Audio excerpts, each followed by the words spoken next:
Welcome to the miracle work today, and I started very quiet in this beautiful, say, opening with the music. It's like, oh, how great it is to be still.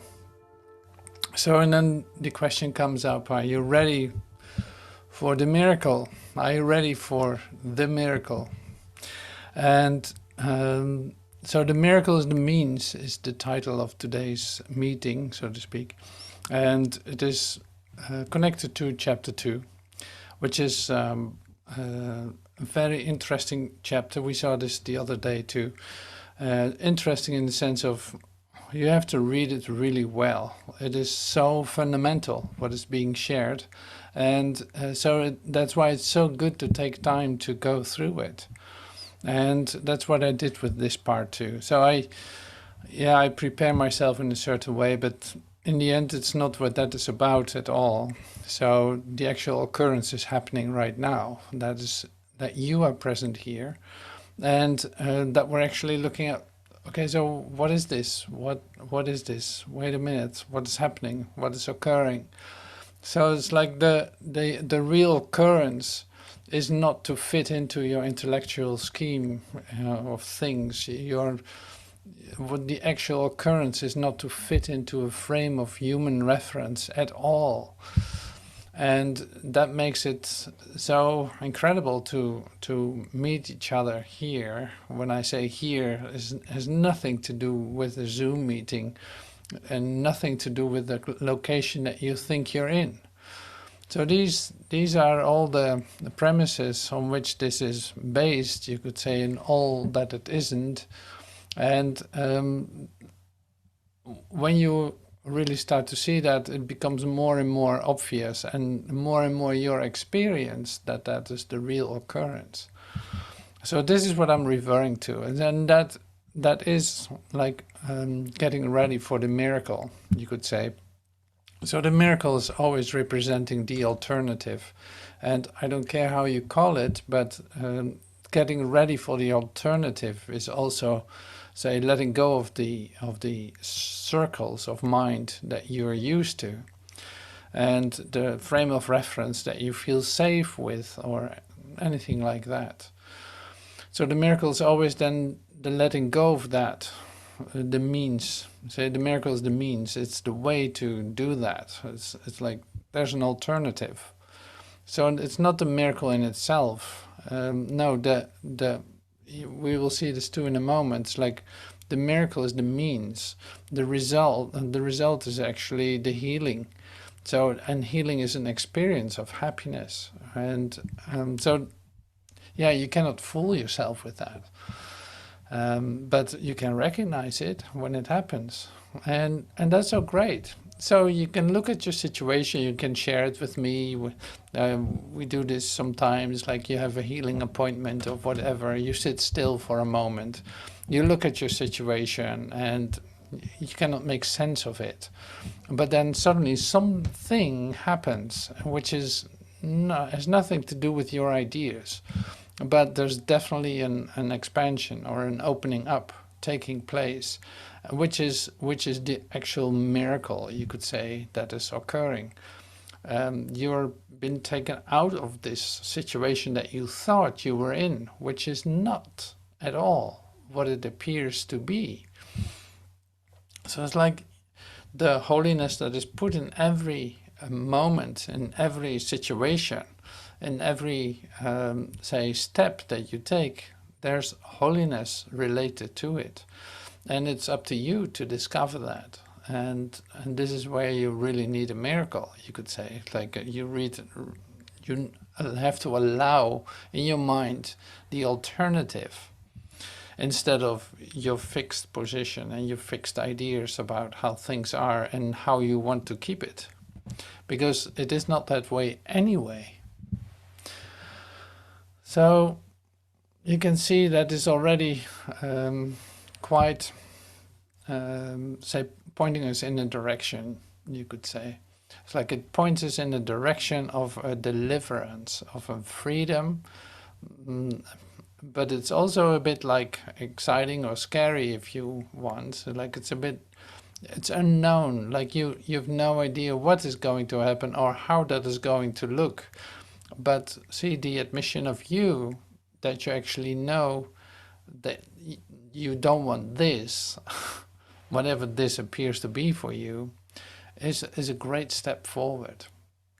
So that brings you to the edge of where you can actually experience a miracle. So that's an interesting, say, start, you could say, and but it's so great to keep the actual occurrences that are taking place here right now, um, to take those as really precious moments for yourself, because the thing is that being raised in the frequency, you could say, being raised in consciousness, has an effect, a lasting effect on you.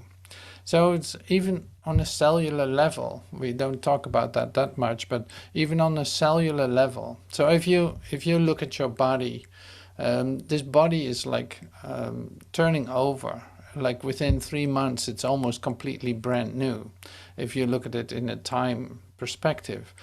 Okay, so some of the cells are turning over within seconds. Some of the cells turn over a little bit slower. But I think you get a new liver, for instance, every 3 months. Or you get a new skeleton every half a year, so every 6 months. You have a completely new skeleton. And why is this so important? Well, if you look at your cells, being raised in the frequency of your awareness of what's going on, being raised in the frequency, and the cells that are gone, say, contain still old information. Now here are new cells raising in the frequency with you, and they keep that remembrance. So it's like there's a cellular change going on that lifts you higher in, say, in consciousness, and you have an actual cellular memory of that. So that's so great. So that's why you can see changes occurring. And you can call this transfiguration, but it's like you actually are completely renewing your body cells. Your say the information that is in there is raising in frequency as well. And that's why that doesn't feel the same anymore, unless you really want it. Like if you really keep yourself in the memory of, oh, I still have this, I still have that. But if you let go of the ideas about it, there's actual miracle healing going on in your body, and you can be fully aware of that and see the result of that, like in the sense of your experience of your physicality too. So that's really true. I know that I had instantaneous healings of my lungs and heart, that just happened. Like at a certain point, it shifted right in an instant when I felt like a light insertion came to me. I literally saw that my lungs were repaired, renewed, and more like this. It's like it can happen instantaneously too. So, and you say like, well, I haven't seen that before. I don't know if that's true. See, this is where the power of your mind comes in to, in fact, deny what is going on, or at least not even open the possibility of it. While by the possibility of it, by the miracle, you are able to experience all this in a whole new way, and you literally see the changes occur. So that in this say area, in this realm, we're actually entering into this chapter 2, say the illusion of separation. So the illusion of separation as a title is great because it is an illusion of separation, that none of it is true about it. So all the side effects that you could say, like all the side effects that you see, all the appearances that you get from the separation have no reality whatsoever, like none whatsoever.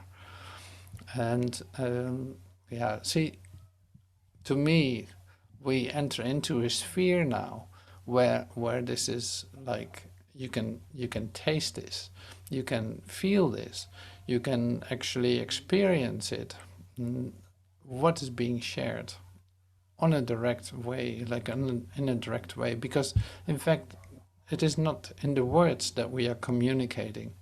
So it's in the recognition that there is no separation that we're communicating. See, this is what I mean with the miracle-mindedness. It's like, before you know, you think you have to listen to someone or you have to follow this class in order to. No, this is just another possibility to enter into an, say, a miracle-mindedness in which all things are possible. And the things that you thought were never possible are actually occurring. And so that's a lovely place to meet. I love that. So today I prepared some sheets, and I'm not going to do too many say ideas, but some of them we'll really take a good look at, because they are helpful in the sense of undoing of your ways of thinking. So I'm going to pull these up for us and sharing them with you. Okay, so the miracles, the means is the title then. Healing the result. So here we go a little bit further with that. So the new emphasis when we come together, and also in this chapter, is the new emphasis will be now on healing. The miracle is the means, like I just shared. The miracle is the means, the atonement, the principle, and healing is the result. Now, what does this mean? Because it might not be directly clear. It's like the miracle is the means, like it's the medium, is the way that we do this, is allowing the alternative to speak. See, and the atonement is the principle. It's like the atonement, you could say, is the undoing itself. It is your Christ mind. That's in fact the atonement. Christ is the atonement himself, itself. So you could say the alignment, but aligning with what? See, all coming from an idea of separation, then an alignment makes sense. And it's like something is deviated, something is say separate, appears to be separated and needs to come back to its origin. But the origin didn't change. So it's like the atonement, the at-one-ment, that what is already one is the principle. It is right here. It is your whole mind. So, and of course, is healing the result. You know, healing is the result. Seeing that your wholeness is always the result of what is going on. That's why truth is true. It's like we cannot discuss this. It is a matter of recognizing the truth in you. And so the way to recognize that is the miracle.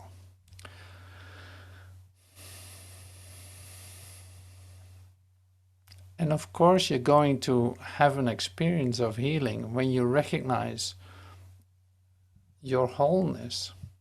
Yeah, it's like coming home. So that's what I love about this. So that makes it really clear. It's like, and just as ideas for now, but in fact you could say like this is your invitation to an experience. The miracle is the means, the atonement the principle, your Christ mind. You connecting with the Christ in you is giving you everything. Okay, so now we're going a little bit deeper into the idea of atonement. So a major step in the atonement plan is to undo error at all levels. Now, this is really the repair program, you could say, that is taking place in you. It's like coming to the full recognition of your wholeness. You go through a couple of steps, like there's some atonement plan made for you to undo error at all levels. And you live this plan on a day-to-day, moment-by-moment basis. So we have constantly, it says here, revert to miracles as means of correcting level confusion. In reality, all mistakes must be corrected at the level at which they occur, right? Otherwise you wouldn't know what is correcting what. Okay, so now to make this a little bit more clear, we dive into an idea of mind and body, since that's really where the most of the level confusion takes place. So miracles are corrected at the level at which they occur. And this is really going to give you something today, I can tell you that. It's like, gives you so much clarity, you have no idea. Only the mind is capable of error, right? The mind is capable of error. The body can act erroneously, but this is only because it has responded to misthought. So you could say, like, the mind is the origin of all error, because say it literally tells the body what to do, right? You tell your body what to do. You say, I want to go there, and I want to do this, I want to touch that, and I want to taste this. So, and I want to say this, let's not forget that. I want to say these words. So your body appears to be expressing that. But actually, if there's an error that is occurring, it comes from the mind, from misthought. Now, this is a very specific but very interesting part, and I'm continuing so I can, say, step out of this in a moment. See, the body cannot create, and the belief it can, a fundamental error responsible for most of the fallacies already referred to, produces all physical symptoms. All physical illness represents a belief in magic. The whole distortion which created magic rested on the belief that there's a creative ability in matter which can control the mind. So here's like the fundamental problem that you could say in say materia medica. Like you think that the body has a power of its own, like matter is capable of making you sick or doing something to you in which you will feel that something is wrong, as if it came from somewhere else. And this is an erroneous belief. But see, we will come back to that too in what I'm going to share, because it's like the fact that everything is originating from mind is going to be helpful at a certain point, but it doesn't mean that it will be helpful to you specifically now. Like it really depends on how deep you went into the physical experience of illness, for instance, or anyone, how deep you go into that. What I mean with that, how much you are, say, invested in an idea that matter has a power to do something for you. So why am I saying this way? Well, we will come back to that a little bit later. It's like the healing that can take place when you are deeply, say, invested in an idea of a sick body that has a mind of its own, you could say. If you're deeply invested in that, the recognition for the origin of the illness, you could say, is hard to find. It can cause great anxiety and fear, in fact. To bring yourself back to the idea that the mind is the origin. So that's why some healing techniques, as we have used, like Reiki or massage or who knows what, can still be helpful to you, because, and it says it here too in the Course in Miracles, it's like it can still be helpful to you because of the fact that the integration of the idea that the mind is the origin is not complete yet, like, or that brings up too much fear. So anyway, that's just a little bit of a sidetrack here, but see, the thing is with matter, that matter doesn't have creative abilities, is a good thing to recognize, because look at what you think sometimes that it can. It's like, where does this come from? How did this happen? How did I get this cold? Or why is this happening to me? In whatever physical appearance it comes. Like you tend to think that the origin of it is in the body itself. Listen to your body, you say, like listen to your body. The body will tell you. All these kinds of expressions that we use to to in fact diagnose ourselves in what the occurrence is. While that in itself is a belief in magic.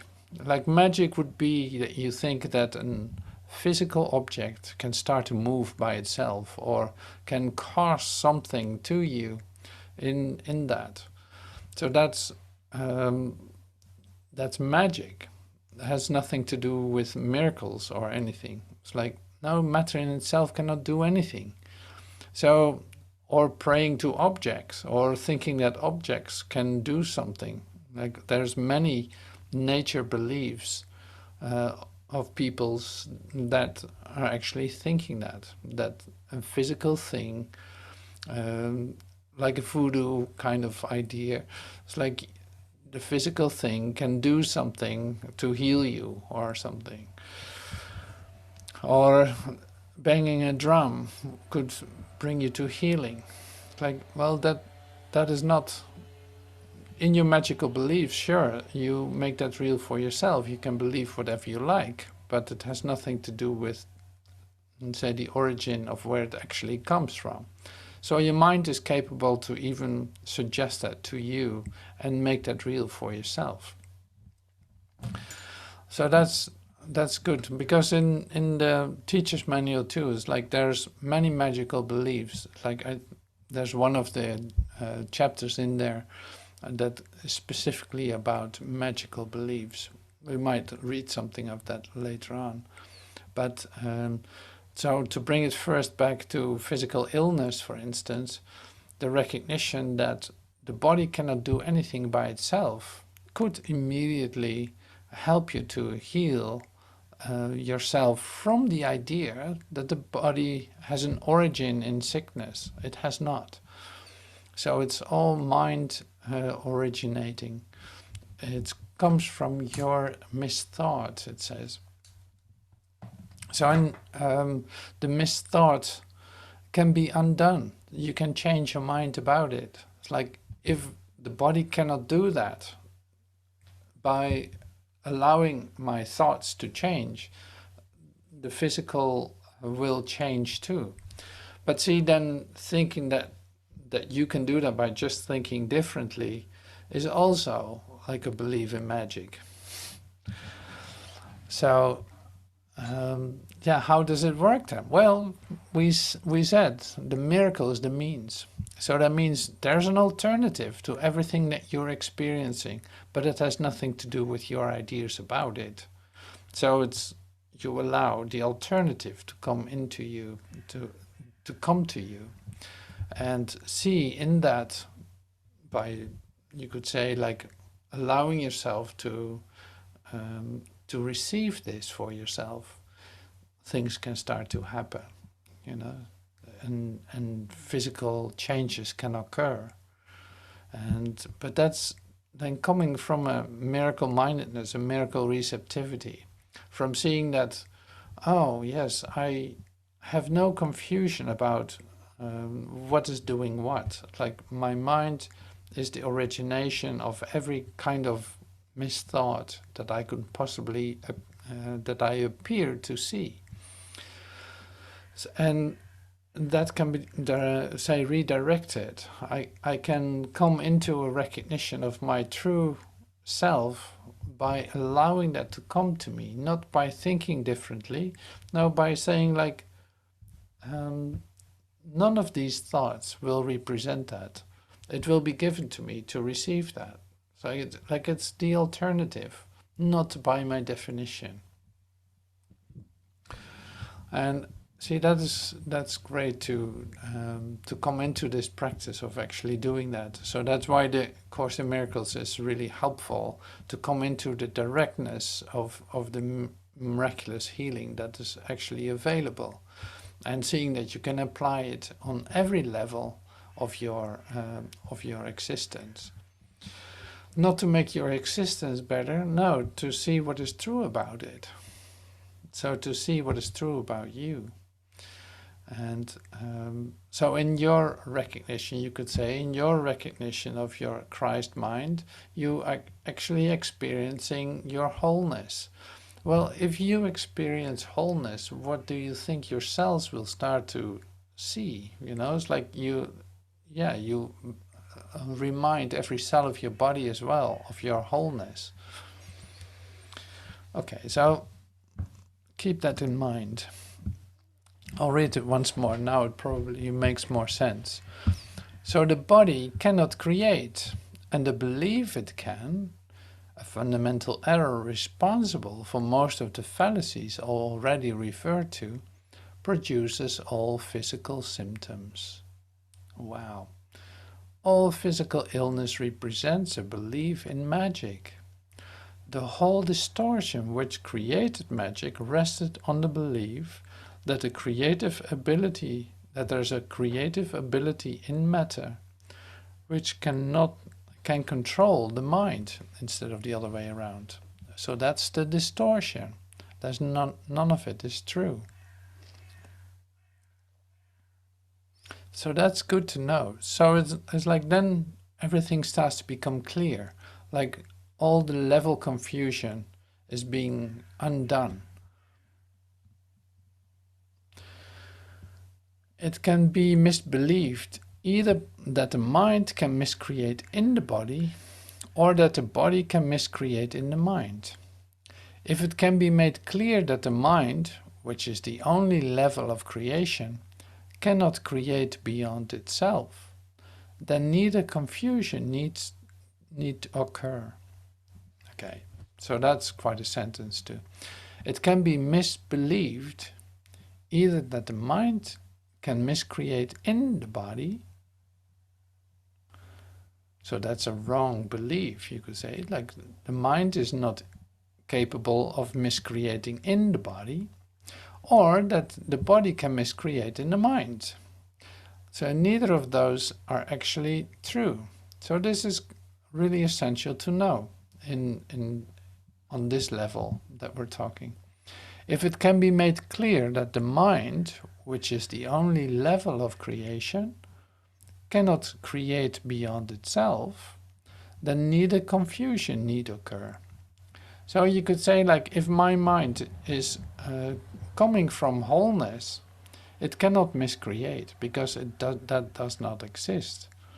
So if the mind is fulfilling its purpose, you could say, it is not miscreating. So then there's also no confusion. And it cannot create beyond itself, because there is literally nothing outside itself. Okay, that's a deep one. The reason why only the mind can create is more obvious than may be immediately apparent.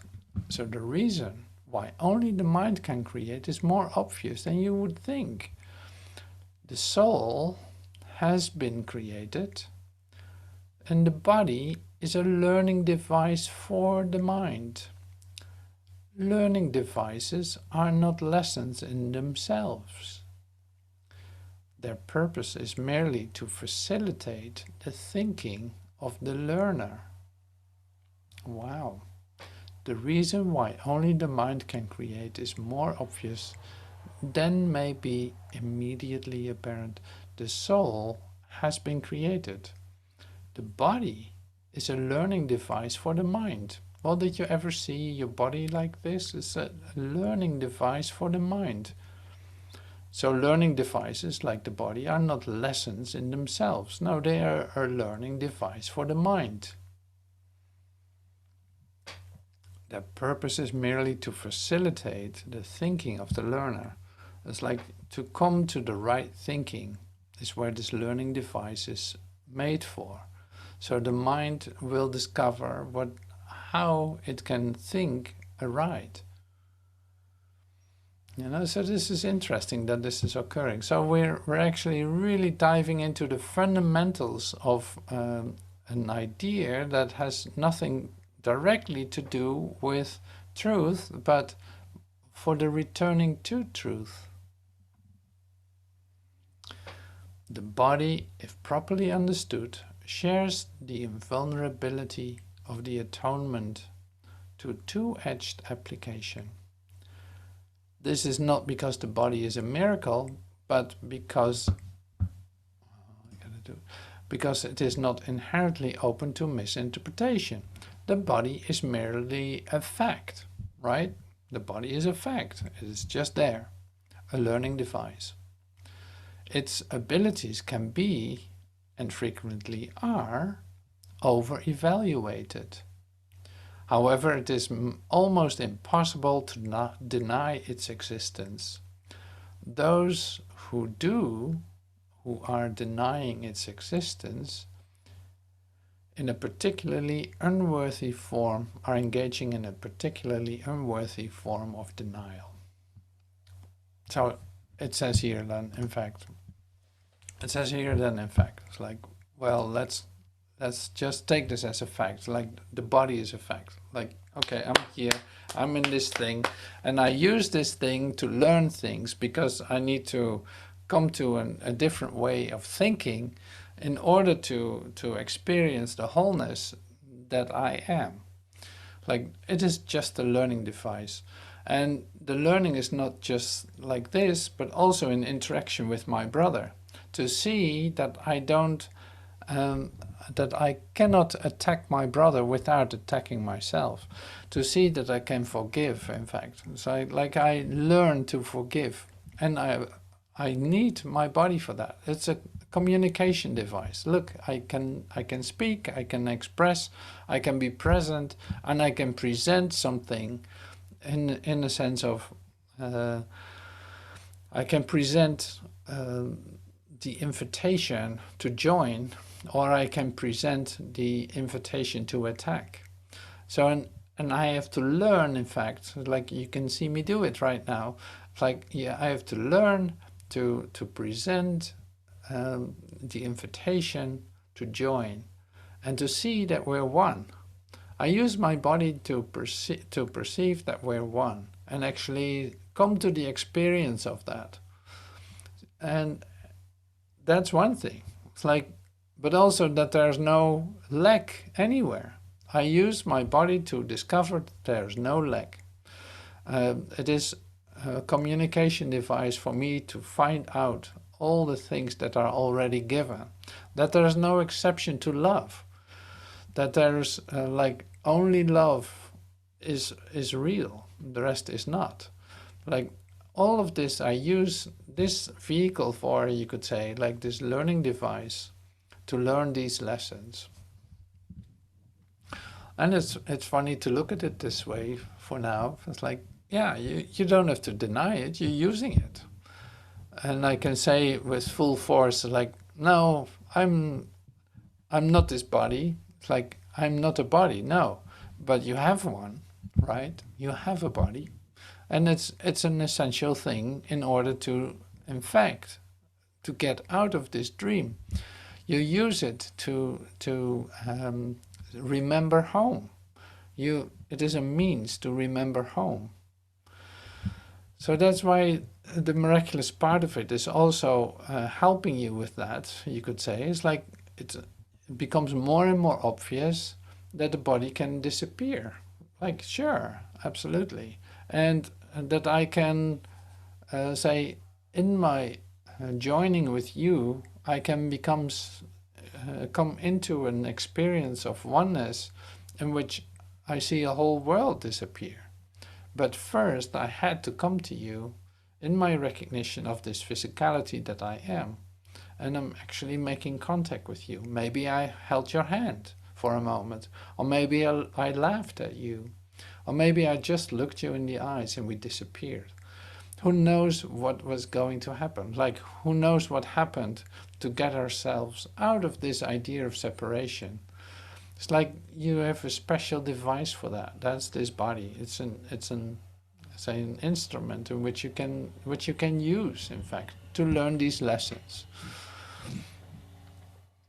Also, see, and not, I really need to mention this after what we read. It's like also to recognize that the body cannot create, that it cannot make things that the mind does not, give, the orders to. That's also essential. You discover that the mind rules here and not anything else. The body is not ruling. Like, that's so good. That's probably one of the greatest lessons you will have with the idea of a body. So we didn't know that, did we? It's like there's so much to discover all the time. I love it. I love this. So this is one of my favorite subjects, really, because it is like the undoing of this thing, the undoing of this thing that you don't seem to be able to get rid of. And that you can even, say, relate this to your life, to your existence. So how, this was, I heard it this morning, I love it. It's like, how do you know that you're alive? How do you know that you are alive? And you could say like, well, I can prove it that I'm alive by dying, because then I know I'm dead, right? Yeah. So how do you know that you're alive? Well, you can prove it to yourself that when you're dying. You say like, well, now I'm dead. I'm not alive anymore. So that's, of course, no proof of life. But the thing is that we can use this bodily thing, you could say, in a playful manner to discover these lessons that we do. And that's what I love to do, in a sense. So why playful? Well, just to learn to, say, open up, to think about it in a different way. So to really use it as a means to learn something, a learning device. So you can learn in all kinds of ways. It doesn't necessarily have to be serious or anything like that. Okay, so 2 more of these that I love to share. So all material means which man accepts as remedies for bodily ills, like, well, now we're talking about a huge industry, right? All material means which man accepts as remedies for bodily ills are simply restatements of magic principles. And okay, so I'm stopping right here. It's like all material means which man accepts for remedies as remedies for bodily ills are simply restatements of magical principles. So we see this in a couple of lessons too. It's lesson 50 of A Course in Miracles. You see this too, like a sharpened needle pushed into your vein to bring in some fluid that will actually heal you, is a magical belief of the first degree, you could say. Putting bits of glass in front of your eyes, just like I do here, is a belief in magic, because you think that this will help you to see. Also not true. So why am I using it then? Well, apparently I used it. I have this magical belief that it works. These are just some examples of how we think and how we use. You take an aspirin when you have a headache or whatever medication you use. Like, you use that as a means to become healed, while it has nothing to do with it. It's a magical belief. But you'll see, and we come to that. I will bring it up. This was what I was sharing just a moment ago too. It was the first level of the error to believe that the body created its own illness. It's like, that is in fact why we're dealing with. You think that the body can do something, make something create its own illness, like its body originating. Like, no, the body is not able to create. It cannot do anything like that. And so it's like a double error, like a double level of error. First, believe that the body can create something, create its own illness, and then using a second misstep to attempt to heal it through non-creative agents. You give a pill, you give an injection, you give a material thing for it to become healed by it. It's like that is these are like double levels of error. So that's why it's not so easy to restore it immediately. See, sometimes the illness has sufficiently great a hold over an individual's mind to render him inaccessible to atonement. So the atonement would be that you realize, oh my God, what was I thinking? There's an alternative. I forgot all about it, you could say. It's like, so coming back to atonement is then letting all these false beliefs go and allowing yourself to be renewed completely by the atonement at one-ment, becoming one again, becoming whole again. But sometimes the illness has sufficiently great a hold over an individual's mind to render him inaccessible to the atonement. So it's like, yeah, then that's not going to work that way. So this is good to know too. And this is also why you ask, in fact, am I supposed to offer this miracle in this moment? Am I supposed to offer this, what I share to you in this moment? So you ask Jesus or the Christ if it's necessary to perform this miracle, because people, it's like someone, an individual's mind here, it says, might be inaccessible to the atonement because the illness has a sufficient great hold over his mind.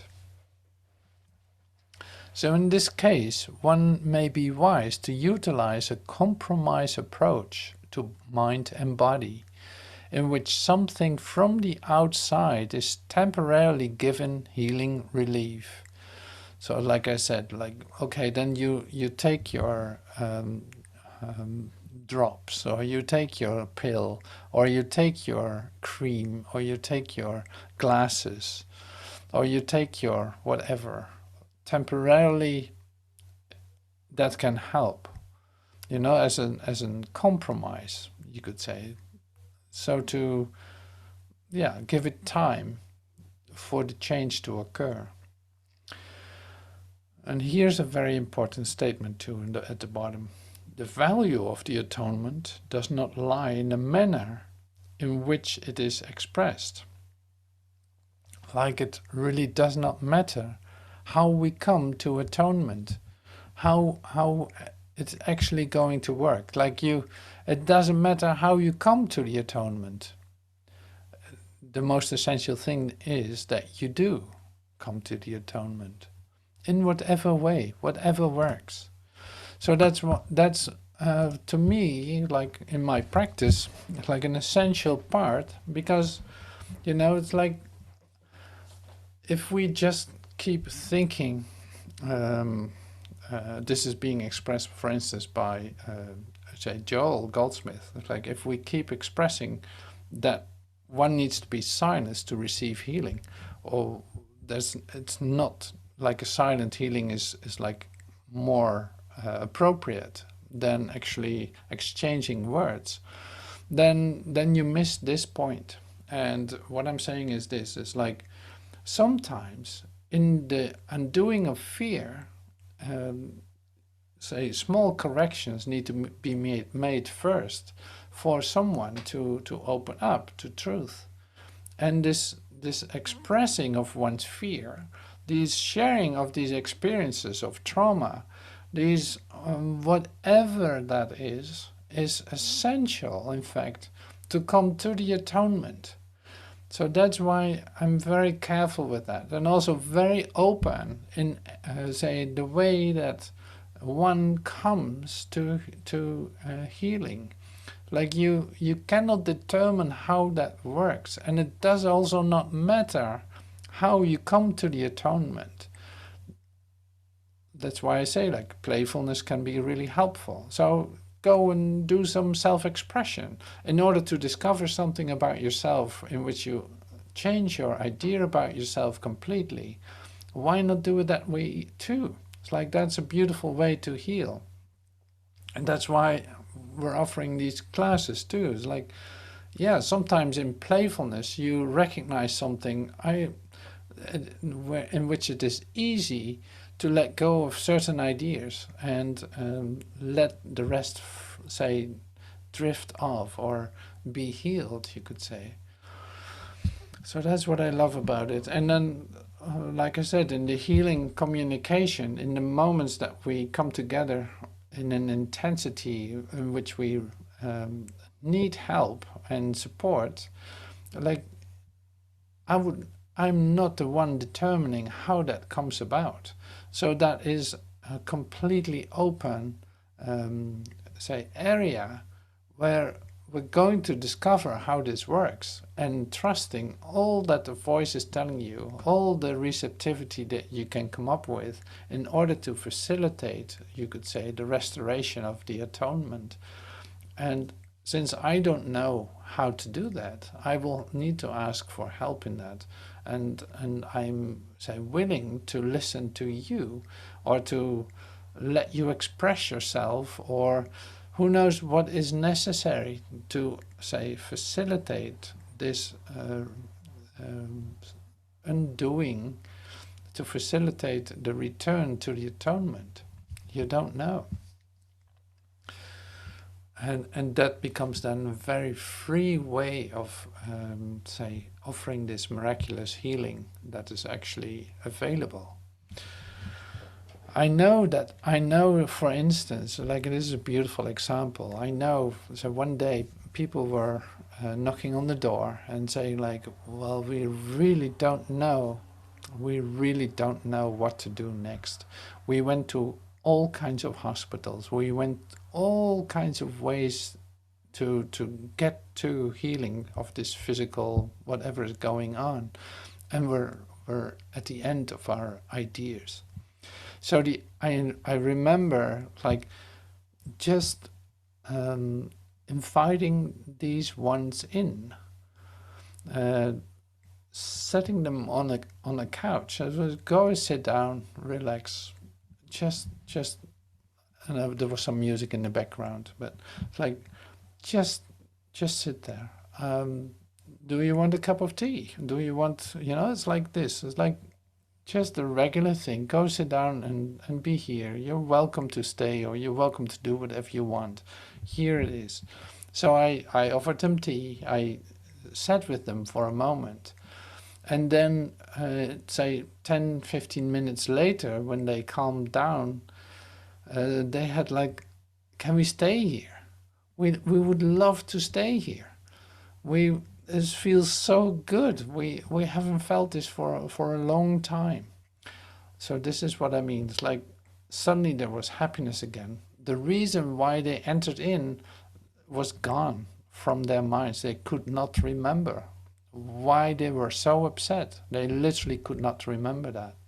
Well, this is what I mean. It's like you have no idea what you have to do to offer your brother healing. Sometimes you just have to give him a cup of tea and a cookie. Or, who knows, hold their hands while you walk with them. Or who knows what. Like, that is so individual and so not of your business, so to speak. It's just for you to be open to do this and to follow the instructions that you receive. Like, it will be told what to do in the situation. I think this is the most important thing in the healing that we're talking about. This is what you can offer each other. This is how the miracle works, you could say. And it's so natural.